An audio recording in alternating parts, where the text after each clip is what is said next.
신약성경 27권 가운데 사도 바울은 무려 13서신을 기록하는데요. 그 13서신은 각각의 놀라운 진리들을 담고 있죠.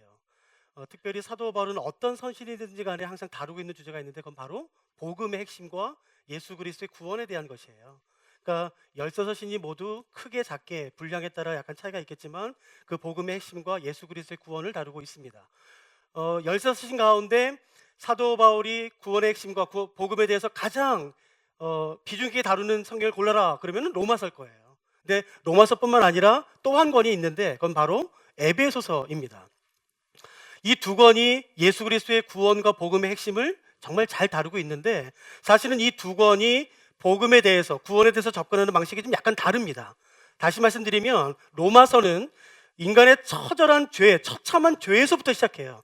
그래서 구원에 이르는 반면 에베소서는 그 태초부터 있었던 하나님의 예정과 섭리와 그 측량할 수 없는 웅장한 계획에서부터 시작해서 구원에 이르는 것이에요. 그러니까 다시 말하면 로마서는 아래에서부터 시작해서 구원에 이르는 반면 에베소서는 위에서부터 시작해서 구원에 이르는 것이에요.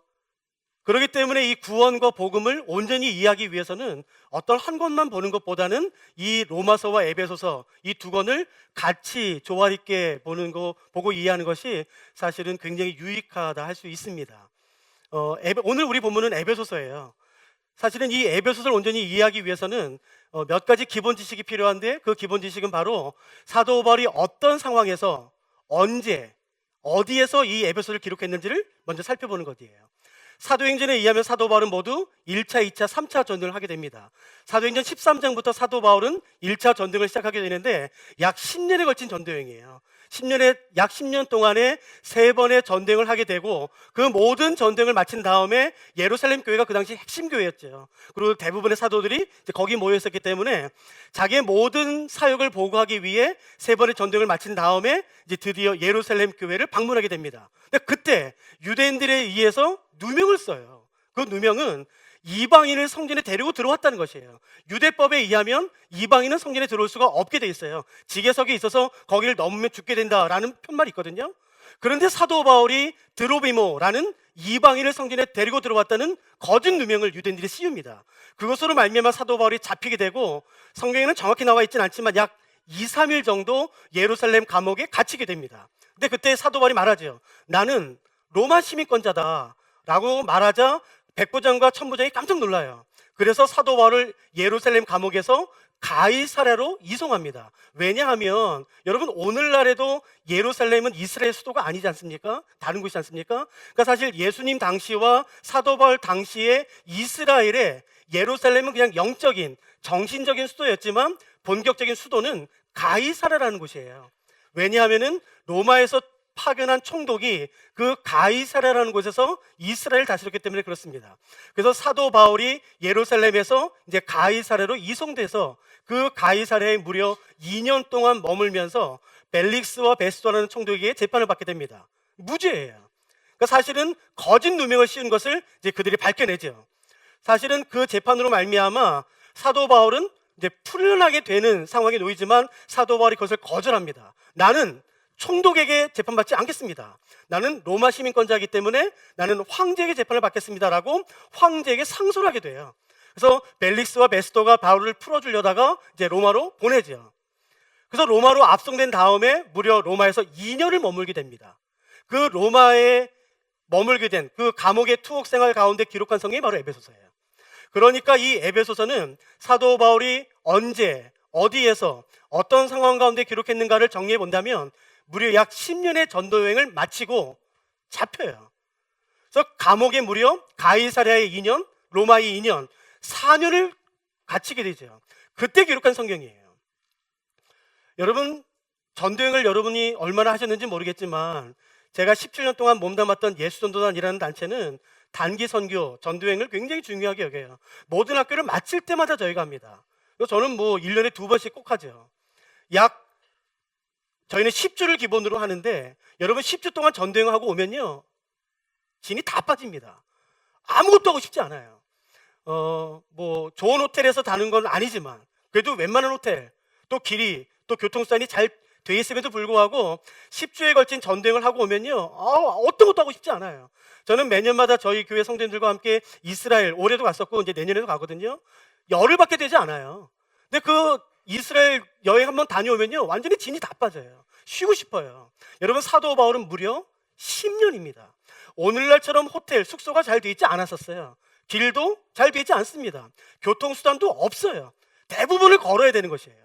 여러분, 이 당시 문헌에 의하면 배 탈 때 배를 통해서 약 2달, 석 달 동안 가는데 선실이 없습니다. 어서잖아요. 가판에서 자게 돼 있어요. 음식은요, 자기가 싸가지고 타게 돼 있어요. 여러분, 그런 생활을 무려 10년을 하게 됩니다. 그게 단가요? 아니요.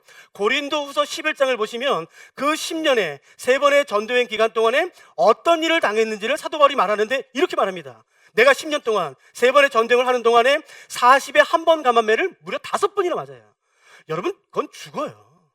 그리고 태장을 3번 맞습니다. 배가 파손돼요. 돌 맞아요. 강도의 위험, 동족의 위험, 이방인의 위험, 강의 위험, 바다의 위험. 여러분, 헐벗고 굶주리고 목마르고, 그러니까 사람이 경험할 수 있는 극한의 경험을 사도 바울이 그 10년 동안 다 합니다. 여러분, 그럼에도 불구하고 사도 바울이 뒤로 물러나 침묵원에 빠지지 않았어요.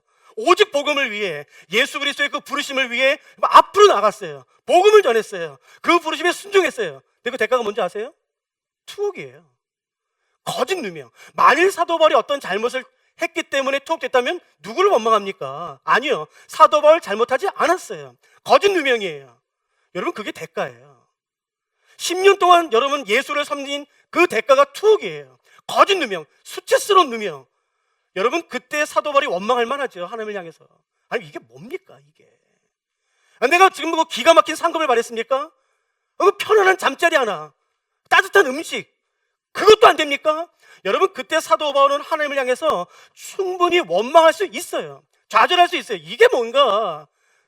여러분, 무려 4년 동안입니다. 여러분, 그 4년 동안에 사도 바울이 갇혀있는 동안에 소식이 들려요. 사도 바울이 3번의 전도행 동안에 개척했던 교회들로부터요. 무슨 소식인지 아세요? 여러분, 교회가 깨집니다. 고린도 교회 같은 경우에는 여러분, 상상할 수 없는 음란함이 와요. 교회가 서로 싸우고 다투고 나눠지고, 나는 바울파다, 나는 게바파다, 나는 아볼로파다. 여러분, 거짓 이단들이 일어나서 완전히 교회를 뒤집어 엎어놓습니다. 연약함과 죄와 그 교회가 무너지고 있는 소식을 사도 바울이 감옥에서 들어요. 여러분, 아무리 감옥에 갇혀 있다 할지라도 한번 상상해 보세요.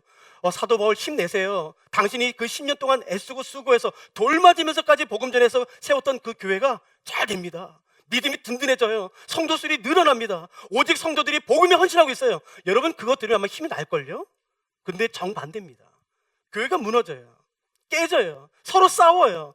여전히 죄 가운데, 여전히 연약함 가운데 하나도 나아지는 게 없고 오히려 더 뒤로 빠지는 것 같아요. 여러분, 그 소식을 사도 바울이 감옥에서 들어요. 그리고서 기록한 성경이 에베소서입니다. 여러분, 충분히 하나님을 향해서 원망할 수 있어요. 아니면 자기의 신세를 한탄할 수 있어요. 이게 뭔가 이게? 하나님 정말 살아계신가? 어떻게 나한테 이렇게 대할 수 있나? 여러분, 혹시 신앙생활 하시면서 그런 경험 없으세요? 내가 하나님을 위해 헌신했는데, 내가 하나님의 복음을 위해 애쓰고 수고하고 그래도 내 나름대로 몸부림쳤는데 그 대가는 질병이에요, 버려짐이에요, 아픔이에요, 사고예요. 사람들에게 버려짐이에요? 여러분, 그러면 원망할 수 있어요. 그게 사람이에요. 여러분, 그런 상황 가운데 사도 바울이 로마 감옥에서 지금 쓰고 있는 편지가 에베소서입니다. 만일에 여러분들이 사도 바울이라면 이 에베소서를 어떻게 시작하시겠습니까? 저는 사도 바울 서신을 굉장히 좋아해요. 바울이 기록한 열세 서신을 되게 좋아해요. 정말 너무너무 좋아해요. 특별히 어떤 서신이든지 간에 그 앞부분 1장 1절을 저는 가장 좋아합니다. 여러분, 에베소서 1장 1절은 이렇게 시작돼요. 하나님의 뜻을 따라, 하나님의 뜻으로 말미암아 그리스도 예수의 사도된 바울은. 여러분 아세요? 사도 바울은 항상 하나님으로부터 시작해요. 하나님의 주권, 하나님의 뜻. 그러니까 사도 바울은 항상 어떤 서신을 시작하든지 간에 항상 하나님의 뜻으로부터 시작해요. 그의 생각은 언제나 하나님의 뜻과 하나님의 주권으로 가득 차 있어요. 그런데 우리를 보면 우리의 관심은 언제나 나예요. 내 문제, 내 소원, 내 필요, 내가 원하는 거, 내 문제, 내 기도 제목. 언제나 시작이 나예요. 그러나 사도 바울 그렇지 않습니다. 여러분, 사도 바울의 시작은 감옥에 있음에도 불구하고 충분히 절망과 원망에 빠져서 하나님을 향해서 삿대질을 함에도, 이게 마땅함에도 불구하고, 여러분, 사도 바울의 시작은 무엇이냐면은 항상 하나님이에요. 하나님의 주권, 하나님의 뜻으로부터 시작돼요. 더 놀라운 것은 여러분, 하나님의 뜻, 하나님의 주권이 사도 바울에게 시작일 뿐만 아니라 동시에 사도 바울을 향해서 던져지는 그 수많은 질문들의 언제나 대답이었었어요. 바울, 여러분 혹시 기억나세요? 사도행전에서 사도 바울에게 질문해요. 바울, 왜 예루살렘을 갑니까? 예루살렘에 지금 결박이 기다립니다. 환란이 기다립니다. 핍박이 기다립니다. 그러니까 가지 마세요. 여러분, 사도 바울을 사랑하는 모든 사람들이, 정말 모든 사람들이 다 막았어요. 근데 사도 바울 어떻게 하는지 아세요? 가요. 이해할 수 없는 사람들의 질문들, 사도 바울을 향해서 쏟아지는 그 수많은 질문에 대해 바울의 답은 항상 뭐였냐면은 하나님이었었어요. 하나님의 뜻, 하나님의 주권. 너무 부러워요. 여러분, 그렇게 살고 싶지 않으세요? 언제나 하나님으로부터 시작해서 그의 모든 질문, 심지어 사도 바울 자기 자신도 이해할 수 없는 상황 가운데 자기가 자신에게 스스로 질문을 던져요. 그리고 답을 어떻게 내죠? 항상 결론은 예수님, 하나님이에요. 하나님의 뜻, 하나님의 주권. 어떻게 사도 바울이 흔들리지 않을 수 있었을까요? 사도 바울은 그의 소망을 언제나 변하지 않는 하나님에게 두었기 때문에 그런 것이에요. 여러분, 상황 가운데 두면, 사람 가운데 두면 어떤 사람을 의지하면, 이 사람만 나 도와주면 돼. 이 사람만, 내가 지금 감옥에 갇혔는데 이 사람의 실력이면, 이 사람의 인맥이면, 이 사람의 권력이면 나 풀어줄 수 있어. 여러분, 아닙니다. 여러분, 사람에게 얼마나 당해봐야 우리가 하나님께 돌아오겠습니까? 아니요. 사람은 바뀌어요. 상황은 변하는 것이에요. 우리의 소망을, 우리의 마음을, 우리의 안정감을 상황 가운데 사람에게 두기 때문에 우리가 그렇게 요동치는 거겠죠. 여러분, 우리 중에 아무리 고난이 있다 할지라도 오늘 본문에 언급된 사도 바울만큼 고난당한 사람 아무도 없어요. 우리 중에 누가 그런 매를 맞아봤습니까? 누가 그런 돌팔매를 맞아봤습니까? 그런 죽음의 위험에 직면했던 사람이 누가 있습니까? 아니요.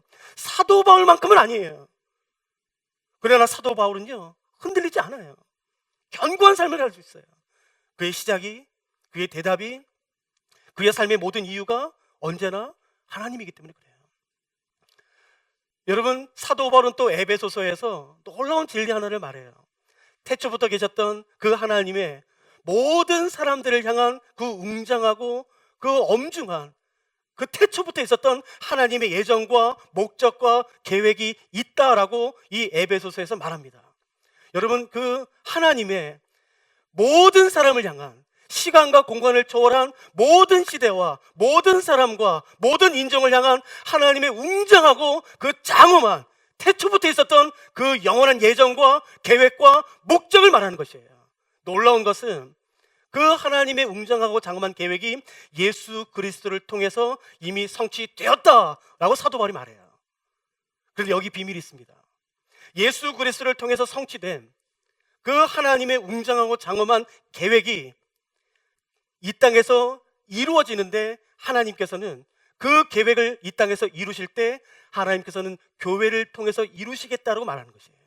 어떤 단체도 아닌 것이에요. 어떤 조직도 아닌 것이에요. 어떤 회사도 아닌 것이에요. 하나님께서는 그 예수 그리스도를 통해서 성취된 그 장엄하고 웅장한, 태초부터 있었던 모든 사람, 누구든지 모든 사람에게 행되는 그 어마어마한 목적과 계획을 교회를 통해서 이 땅 가운데 이루시겠다는 것이에요. 여러분, 하나님은 교회의 목적을 가지고 계세요. 오직 교회만이 이룰 수 있는 하나님의 뜻이 있는 것이에요. 여러분, 하나님뿐만 아니라 사실은 이 세상도 교회에 대해서 기대를 가지고 있어요. 요구사항이 있어요. 우리가 그걸 잘 들을 필요가 있죠. 그러나 여러분, 오늘 저와 함께 같이 한번 생각해 보시겠어요? 우리가 반드시 기억해야 될 것은 교회는 이 세상의 부름을 받은 존재가 아니라는 사실이에요. 여러분, 교회를 의도하신 분은 하나님이세요. 교회를 부르신 분은 하나님이세요. 교회를 세우신 분은 하나님이세요. 그렇기 때문에 교회는 세상의 음성에 반응하는 것이 아니라 교회를 세우시고 의도하시고 부르신 하나님의 음성에 반응할 때, 그때 진정으로 교회가 교회다워지는 것이에요. 여러분, 수많은 교회가 다 그래요. 교회가 교회되게 하시고 예배가 예배되게 하시고. 여러분, 기억하세요. 절대로 구호로 안 됩니다. 찬양 하나 몇 번 불렀다고 교회가 교회다워지지 않습니다. 교회는 교회를 부르시고 의도하시고 목적을 가지고 이 땅에 세우신 하나님에게 온전히 반응할 때에만 여러분 교회는 교회다워지게 되어 있는 것이에요.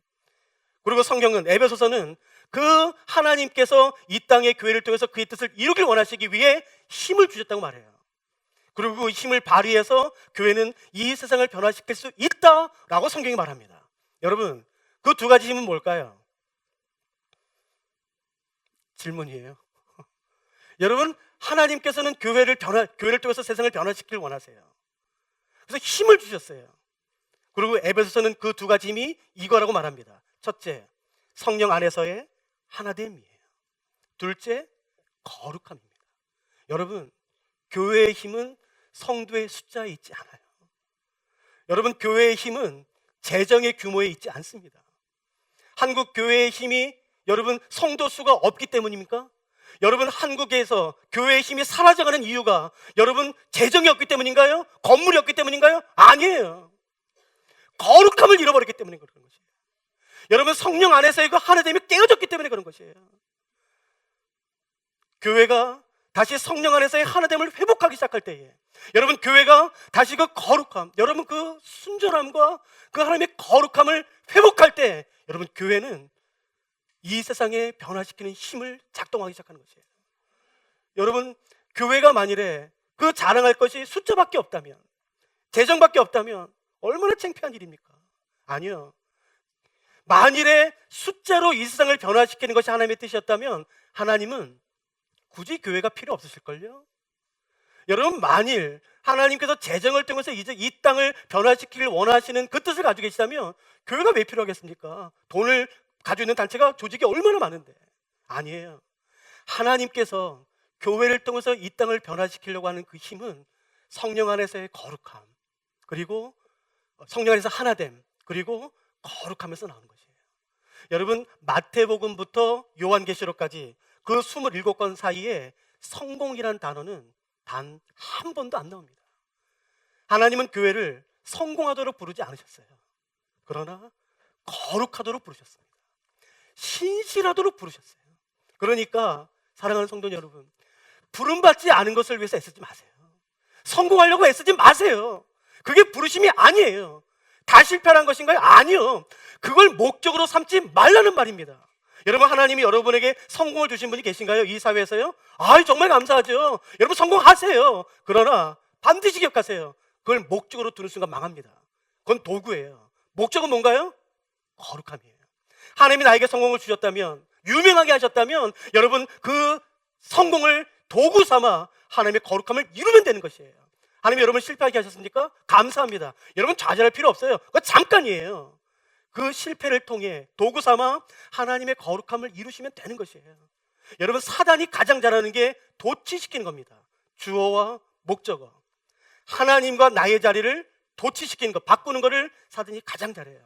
목적과 수단이 바뀌는 순간 교회는 망하는 것이에요. 거룩함이 회복될 때, 성령 안에서의 그 하나됨이 회복될 때 여러분, 교회는 진정으로 하나님께서 원하시는 그 변화를 이루기 시작하실 거예요. 여러분, 마태복음 5장에 하나님께서 교회에 말씀하세요. 우리에게 말씀하세요. 제자들에게 너희는 세상의 빛과 소금이라고 말씀하세요. 여러분, 소금의 역할이 뭔지 아세요? 우리는 자꾸 부패시키지 않는 것에 집중할 때가 있어요. 이게 맞아요. 소금의 가장 중요한 역할 중에 하나는 부패시키지 않는 것입니다. 그러나 본문은 다른 의미입니다. 본문에서 뭐라고 말하냐면요, 너희는 세상의 빛과 소금이다. 만일 소금이 그 맛을 잃으면이라고 말해요. 그러니까 본문에서 말하고자 하는 핵심은 뭔가요? 부패보다는 맛이에요. 저는 음식을 잘 못하는데 음식 좀 하시죠? 여러분, 음식할 때 짠맛을 내고 싶으시면 뭐 넣으세요? 여러분, 단맛 내고 싶으시면요, 설탕이 없을 때는요, 조미료, 꿀, 조청. 여러분, 이 세상에는요 단맛을 낼 수 있는 게 많습니다. 그러나 아세요? 이 세상에 짠맛을 낼 수 있는 것은 오직 하나예요. 그러면 아마 이러시겠죠. 간장이 있는데 간장도 소금으로 만들어요. 된장도 소금으로 만들어요. 여러분, 이 세상에는요 짠맛은 오직 소금밖에 없습니다. 본문에서 예수님이 이렇게 말씀하세요. 너희가 세상의 소금이다. 만일 소금이 그 맛을 잃으면 여러분, 이걸 두려워해야 돼요. 만일 교회가 거룩함을 잃어버렸을 때, 돈을 잃어버렸을 때가 아닌 것이에요. 여러분, 이런 기가 막힌 교회 건물이 아닌 것이에요. 만일 교회가 그 거룩함과 성령 안에서의 하나됨, 그 본질을 잃어버리면 뭐라고 말하나요? 밖에 버리워 사람 발에 밟힐 뿐이라고 말하는 것이에요. 우리가 이 말을 가지고 우리가 한국교회를 적용할 수가 있겠죠. 왜 이렇게 한국교회가 한국 사회에서 사람들 발에 밟히나요? 돈이 없어서인가요? 건물이 없어서인가요? 아니에요. 거룩함을 잃어버렸기 때문인 그런 것이에요. 거룩함을 다시 회복할 때에 여러분, 그 하나님의 그 거룩함이에요. 그 순전함, 그 깨끗함, 여러분 그 아름다움, 그 존귀함, 그것이 교회에 회복되기 시작할 때에 여러분, 교회는 반드시 세상에 교회만이 감당할 수 있는 그 영향력을 감당하기 시작하는 것이에요. 그게 다시 회복되길 원하는 것이겠죠. 여러분, 사도 바울은 1장 1절 후반부에서 그리스도인이 누군지, 그리스도인의 정체성이 무엇인지, 그리스도인의 삶이 무엇인지 너무 기가 막히게 말해요. 한번 보시겠어요? 1장 1절은 이렇게 시작되죠. 하나님의 뜻으로 말미암아 그리스도 예수의 사도된 바울은, 이단 말씀이에요, 에베소에 있는 성도들과 그리스도 예수 안에 있는 신실한 자들에게 편지한대요. 잘 보세요. 에베소에 있는 성도들, 그리스도 예수 안에 있는 신실한 자들, 이 사람은 서로 다른 두 부류일까요? 아니면 같은 사람일까요? 에베소에 있는 성도들, 그리스도 예수 안에 있는 신실한 자들, 이란 이 표현은 서로 다른 두 부류를 말하는 것인가요? 아니면 같은 사람일까요? 예, 같은 사람이에요. 그러니까 여러분, 그리스도는 누군가요? 육신으로는 에베소에 살지만 그의 영으로는 그리스도 예수 안에 거하는 사람들이에요. 이 두 균형을 잃어버리는 순간 교회는 힘을 잃어버리게 되는 것이에요. 신비주의에 빠져요? 아니면 율법주의에 빠지는 것이에요. 여러분, 우리는 육신적으로 서울에, 한국에 삽니다. 살아야 돼요. 여러분, 너무 영적으로 가지 마세요. 그리스도는 누군가요? 육신적으로는 에베소에 사는 사람들이에요. 그것이 단가요? 아니요. 동시에 영적으로는 그리스도 예수 안에 거하는 사람들이라고 말하는 것이에요. 이 두 균형을 잘 유지하는 것, 조화를 이루는 것이 그리스도인의 아주 중요한 삶이에요. 우리는 이 세상에 살지만 이 세상에 속한 사람들이 아닌 것이에요. 우리는 이 세상에 비록 살지만 여러분, 이 세상의 풍조와 가치관과 세계관을 따라가는 삶이 아닌 것이에요. 우리는 비록 이 세상에 살지만 나의 소망과 나의 시민권을 이 땅에 두는 사람들이 아니라고 말하는 것이에요. 비록 우리가 여기 살지만 우리의 소망은 주 예수 그리스도께 두는 것이에요. 여러분, 우리는 비록 이 세상에 살지만 세상의 풍조와 가치관을 거스르는 것이에요. 여러분, 은혜 받으면 가장 먼저 나타나는 특징이 세상을 등지고 싶습니다. 세상을 떠나고 싶어요. 그래서 그리스도인들끼리만 모여 살고 싶어요. 아닙니다. 절대 그러면 안 됩니다. 그리스도인은 누군가요? 에베소에 있는 성도들과 그리스도 예수 안에 있는 신실한 자들, 이 두 가지가 균형을 이뤄야 돼요. 산소로 들어가면 안 됩니다. 여러분, 세상으로 가셔야 되는 것이에요. 세상의 빛과 소금으로 가셔야 되는 것이에요. 그래서 그곳에서 내가 단지 세상에 속해 있는 사람이 아니라 예수 그리스도 안에 거하는 사람이라는 것을 드러낼 필요가 있는 것이겠죠. 하나님의 뜻으로 말미암아 그리스도 예수의 사도된 바울은 에베소에 있는 성도들과 그리스도 예수 안에 있는 신실한 자들에게 편지하노니, 여러분 2절이 이렇게 말합니다. 하나님 우리 아버지와 주 예수 그리스도로부터 은혜와 평강이 너에게 있을지어다. 이건 정말 심장이 떨려요. 왜냐하면요, 사도 바울은 열쇠서신을 교회 혹은 개인, 디도나 디모데, 어떤 개인에게 열쇠서신을 보낼 때마다 단 한 번도 빠지지 않고 이 은혜와 평강을 말합니다. 여러분, 이 평강이라는 단어를 좀 더 우리가 살펴본다면, 여러분 좀 오해의 여지가 있는 것은 지금 한글 성경에 좀 아쉬움이 있죠. 그 한글 성경에는 이게 네 단어로 번역이 돼요. 그러나 꼭 기억하세요. 헬라어로는 한 단어입니다. 그러니까 같은 헬라어 한 단어인데 이것이 한글 성경으로 번역될 때는 서로 다른 네 단어로 번역이 됐어요. 평강, 평안, 화평, 평화. 그래서 가끔씩 이런 질문 받아요. 목사님, 평강과 평안은 뭐가 다릅니까? 같습니다. 그러니까 이게 헬라어가 같아요. 그러니까 그런데 너무 신경 쓰지 마세요.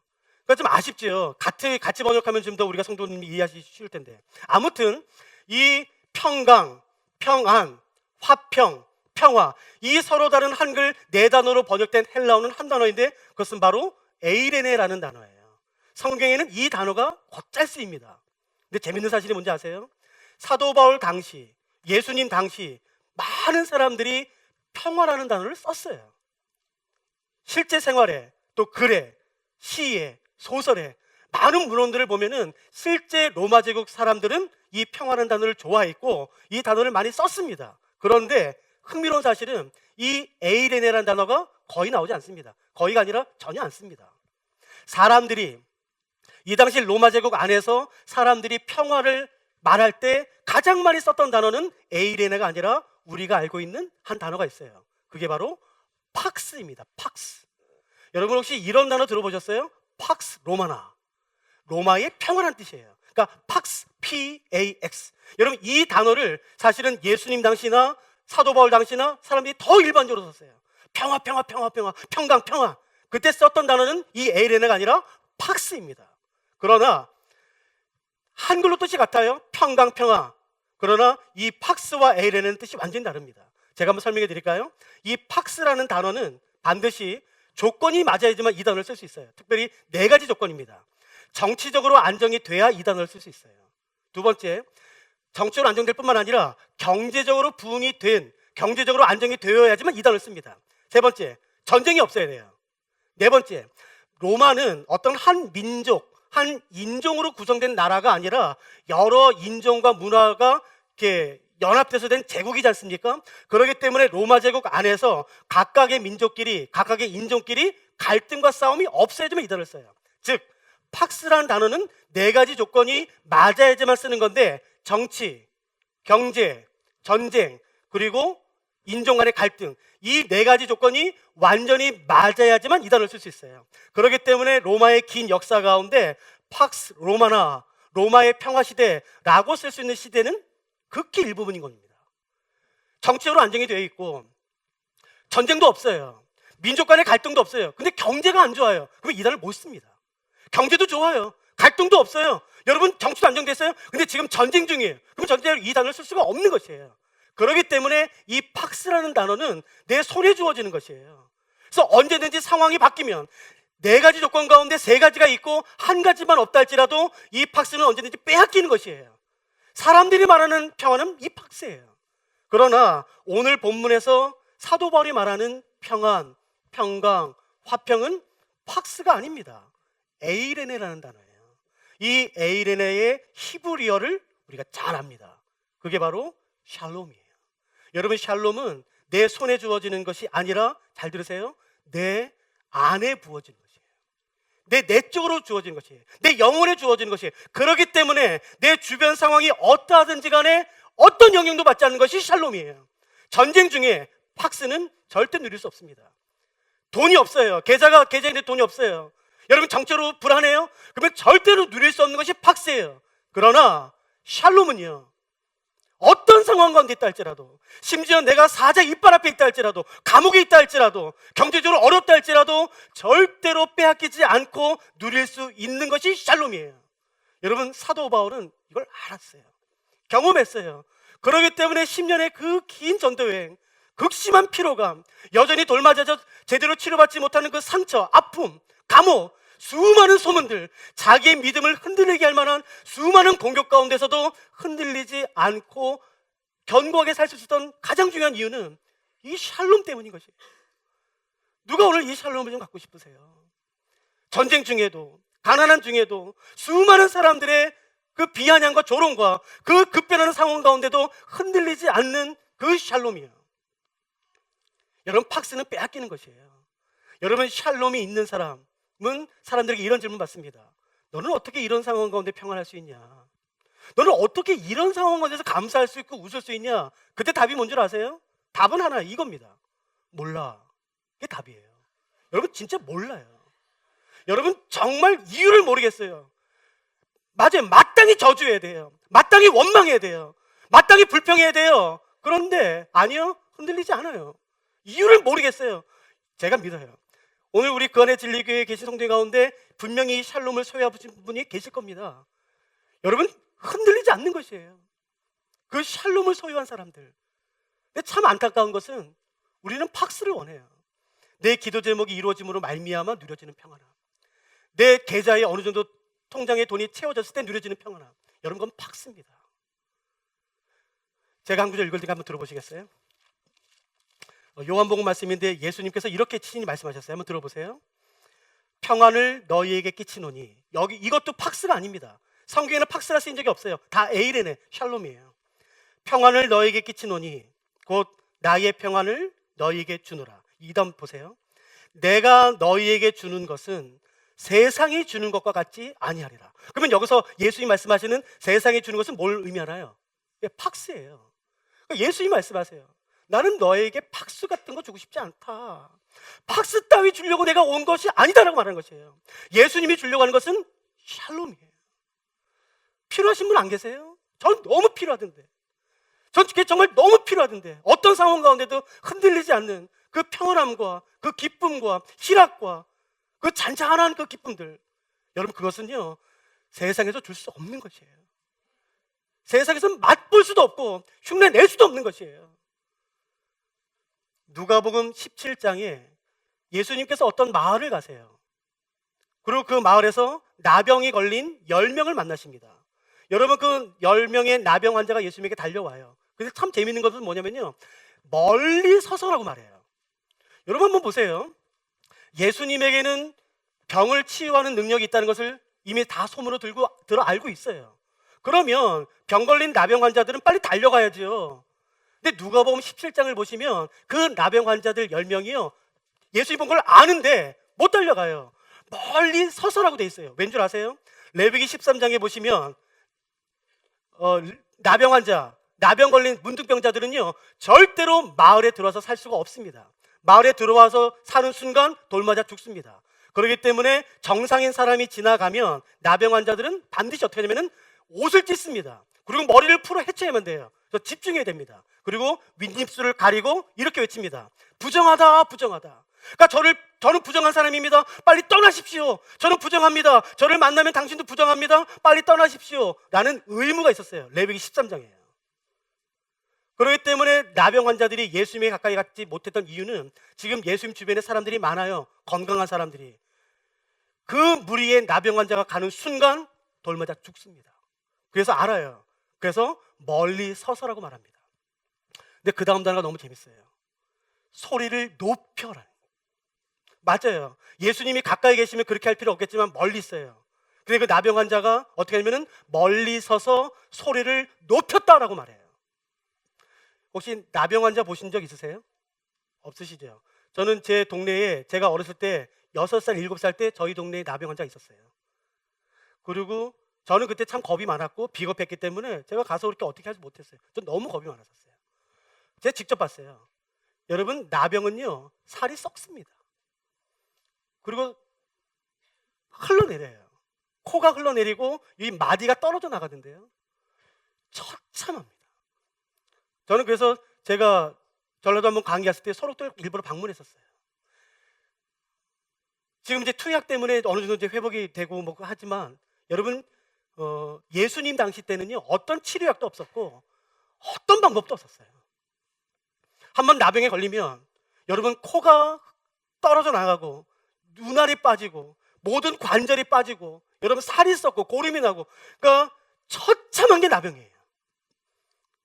여러분, 근데 외모만 그렇게 되는 게 아니라 장기도 손상이 있습니다. 성대가 연약해져서 찢어져요. 그러니까 이 겉에만 살이 찢어지고 떨어지는 것이 아니라 성대도 그렇게 돼요. 그러니까 무슨 말인지 아세요? 소리를 내기 위해서 성대가 울려야 되는데 나병 환자들이 지금 멀리 서 있어요. 그러니까 나병 환자들이 알아요. 지금 내가 소리를 한번 확 지르면 이제 더 이상 약해진 성대가 찢어질 수 있습니다. 그러면 어쩌면 이제 2번 다시 말을 못할 수도 있어요. 그렇기 때문에 나병 환자들은요, 말할 때 조심스럽게 말해야 돼요. 안녕하세요. 왜냐면요, 소리를 높이는 순간 이 진동 때문에 성대가 찢어져요. 나병 환자들이 예수님을 봤어요. 저분이다. 저분에게 내 소망이 있다. 저분이면 나 고칠 수 있다. 근데 가까이 못 가요. 돌 맞을 거야. 그 심정을 이해하시겠어요? 그러나 멀리 서서 소리를 높입니다. 자기가 할 수 있는 모든 힘을 다 끌어모아요. 그래서 한마디 외칩니다. 한마디. 누가복음 17장에 보면요, 그 말이 뭔지 아세요? 우리를 불쌍히 여기소서예요. 그때 예수님이 돌아보십니다. 그리고 고치세요. 예수님은 우리의 기도가 어디에서 나오는지 아세요? 단지 입에서 나오는지 아니면 정말 내 중심에서 나오는지 아세요? 여러분, 수많은 은유법과 비유법과 수많은 좋은 말로 내 입에서 나오는 기도 예수님 관심 없으세요. 그러나 내 중심에서 나오는 그 한마디예요. 또 정말 그 간절함을 예수님이 아세요. 내 기도에 무엇이 담겨 있는지 예수님이 아세요. 누가 오늘 그 예수님께 달려가시겠습니까? 누가 지금 하나님, 내가 이제 더 이상 팍스로 만족하고 싶지 않습니다. 내가 정말 샬롬을 갖고 싶습니다. 내 너무 힘이 듭니다. 수많은 상황들, 수많은 말들, 내 믿음을 흔들고 내 정체성도 흔들고 내 생명까지, 심지어 죽음까지 생각하게 하는 그 모든 상황 가운데 내가 팍스로는 만족할 수가 없습니다. 잘 보세요. 팍스를 맛보고 팍스를 추구하면 추구할수록 더 불안합니다. 알아요. 이 상황이 바뀌면 내 평안이 깨어진다는 걸 압니다. 그래서 너무 아이러니한 건 뭐냐면요, 팍스에 목매면 목맬수록 더 불안해져요. 샬롬은 아닙니다. 어떤 상황 가운데도 그 위로부터 오는, 하나님으로부터 오는, 여러분 사도 바울이 에베소 1장 2절에서 이렇게 말해요. 하나님 우리 아버지와 주 예수 그리스도로부터예요. 하나님, 내가 세상에 주는 썩은 고기에 만족하고 싶지 않습니다. 세상이 차려준 그 음식에 내가 노련하고 싶지 않습니다. 내가 주의 테이블로, 주의 상으로 달려가고 싶습니다. 주께서 계신 곳으로 달려가고 싶습니다. 오직 주 예수 그리스도로부터 오는, 내 주 예수 그리스도 하나님으로부터 오는 그 평안과 그 기쁨과 내가 은혜로 만족하고 싶습니다. 여러분, 그 간절함을 하나님이 아세요. 내 기도가 어디서 나오는지 아세요. 내 기도에 무엇이 담겨 있는지 아세요. 여러분, 예수님께서 한번 돌아보시면 모든 것 다 끝납니다. 예수님이 말씀하기 시작하시면 다 끝나는 것이에요. 오늘 우리 가운데 그렇게 좀 간절히 원하시는 분이 계세요. 많은 말을 해야 될 거라 생각하지 마세요. 저는 아들만 3명이거든요. 부모는 알아요. 아빠 하면 뭘 하는지 압니다. 저는 기도할 줄을 모릅니다. 저는 어떻게 해야 되는지 모릅니다. 아무 상관없어요. 그 이름을 부르시면 되는 거죠. 하나님, 그분 아세요. 그분 아세요. 그분이 아세요. 여러분, 그분이 살아계세요. 그분이 전능하세요. 그분이 우리를 사랑하세요.